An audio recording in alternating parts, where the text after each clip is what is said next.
What makes an education system?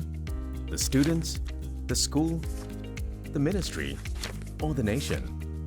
Each of these has a role to play when it comes to shaping the way we view education in Singapore. In 1997, the Thinking Schools Learning Nation or TSLN vision was launched, and shifts in our education system began to take place. Education plays an important role in providing future generations with core knowledge and skills, seeds a joy of learning in them, and prepares them for the future. While much had been done earlier to educate the masses during the nation's early years, TSLN brought together many significant changes that were already underway and catalyzed new ones. It's a vision that's still guiding us today. Let's trace this journey of transformation through the years, beginning with the heart of the education system, our students. When the TSLN vision was launched, the main focus was on developing every student to their fullest potential across various areas. Such holistic development included focusing on students' critical thinking skills, national education knowledge, and character development. By developing critical thinking skills, lessons could move beyond the overemphasis on factual content and cultivate students to thrive despite changes in a rapidly evolving world. To achieve this, greater time was spent on student group work, while assessment methods and pedagogies were refined. Content was reduced by an average of 24% across 80 syllabuses. Students were further equipped to think for the future with the IT Master Plan for Education, which integrated information technology or IT into all subjects. It was truly an exciting time where students first encountered computers and CD-ROMs in class. In a report released in 2000 on the first IT Master Plan, 75% of teachers surveyed agreed that the use of IT promoted independent learning and learner-centered activities. But critical thinking and engaging with IT were not enough. Character development shapes how students can use these thinking skills to guide their choices with integrity and empathy. The Community Involvement Program, or CIP, was set up with these aims to further foster social cohesion and encourage civic responsibility. Service learning pedagogy was also introduced in the early 2000s to allow for more student-initiated activities. CIP was renamed Values in Action, or VIA, and this involves students going out to understand a given community, find out its needs, and develop ways to meet those needs. The third aspect of holistic development was strengthening the student's role in society. This was achieved by introducing National Education, or NE, into the syllabus to instill in students a sense of belonging to Singapore and a shared identity towards a future larger than themselves. In 1997, Primary 5 students began to attend the National Day Parade rehearsal, a much looked-forward-to event that later became known as the NE Show. We cannot have thinking schools without our educators. It was important to recruit and retain a quality teaching force with sound pedagogy and innovative solutions. 3 different tracks were designed as part of their professional career map: the teaching track, the specialist track, and the leadership track. This provided our educators with greater career growth and progression. They could also move laterally across the different tracks. In the teaching track, teachers could grow their pedagogical skills, become more skillful teachers in the classroom, and take on responsibilities like mentorship and lead in teacher development activities. The specialist track empowered teachers to innovate and lead the charge in educational developments in specialized areas like curriculum design, educational guidance, assessment, and measurement. For the leadership track, TSLN improved the system's leadership identification process and developed school leadership teams through honing their management competencies.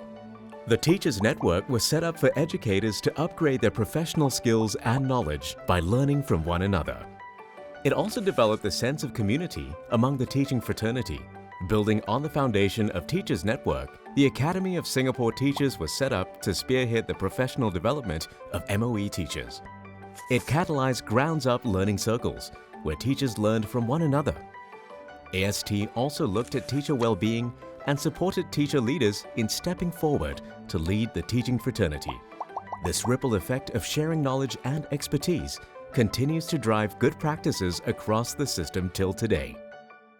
From students to teachers, we now look at how the schools were organized. Collaboration became the key driving factor among schools instead of competitiveness.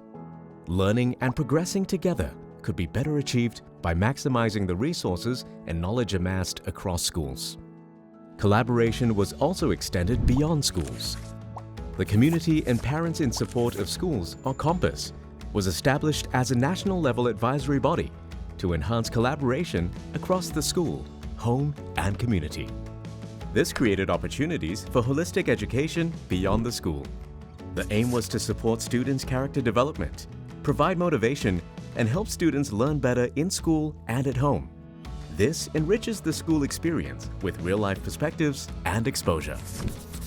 Enriched school programs saw collaborations with professional networks, where students could learn from industry experts and attend learning journeys to different sectors, broadening their perspectives. Beyond collaboration, schools were given more autonomy to better serve the needs of their specific student profiles.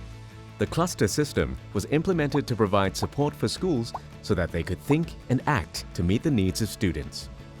Each cluster of schools is led by a cluster superintendent who facilitates the sharing of ideas and pooling of resources among their member schools, allowing for schools in the cluster to work together. Communication is also facilitated between MOE HQ and the clusters, allowing for more autonomy and stronger relationships in the system. The School Excellence Model, or SEM, further pushed for autonomy within schools as it created a framework to help schools conduct internal appraisals, review systems and processes, and develop best practices. With all these changes taking place in schools, there was a greater awareness that MOE headquarters had to change as well to realize the TSLN vision.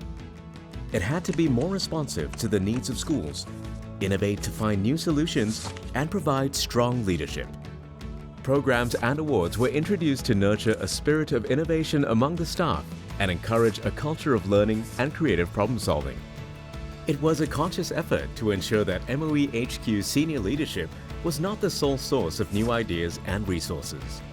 Instead, all the talents at MOE and schools would be harnessed through the creation of team networks, cross-functional project teams, and task force teams. With all these changes taking shape, the work did not end there. Learning had to be a nationwide goal, and through TSLN, we realized the need to look at the whole continuum of education, from early childhood to adulthood. It had to go beyond the formal education system which MOE oversaw. With this in mind, multiple pathways were developed to nurture the potential of each child. Every student learns uniquely, and such pathways would ensure that students pursue the most meaningful and suitable path for their needs and interests. With TSLN, students began to be grouped by ability at the subject level, with classes catering to their strengths and pace of learning. Over 2 decades, changes were introduced gradually until full subject-based banding was achieved. But learning cannot just be for the younger generation of learners. A mindset of lifelong learning was further cultivated, helping Singaporeans to see the benefits of continuous learning beyond our schooling years. When TSLN was launched in 1997, then Prime Minister Goh Chok Tong said that we must set up comprehensive mechanisms to continually retrain our workforce and encourage every individual to engage in learning. Over the years, this vision of a learning nation continues to power and equip us for the future. Many of the concepts and programs we recognize in schools today were launched since the TSLN vision. But the work is not done. It is a continuous journey. TSLN taught us that it was crucial to focus on the students' potential, to constantly develop our teachers, to foster collaboration between schools and HQ, and to partner with the community. As the future evolves, these tenets will continue to be our guide. Education is a long-term endeavor. Each layer of reform builds upon the foundation laid out before it. And this is how a strong and responsive education system takes shape, with principles that shine as resolutely as the day they were first conceived.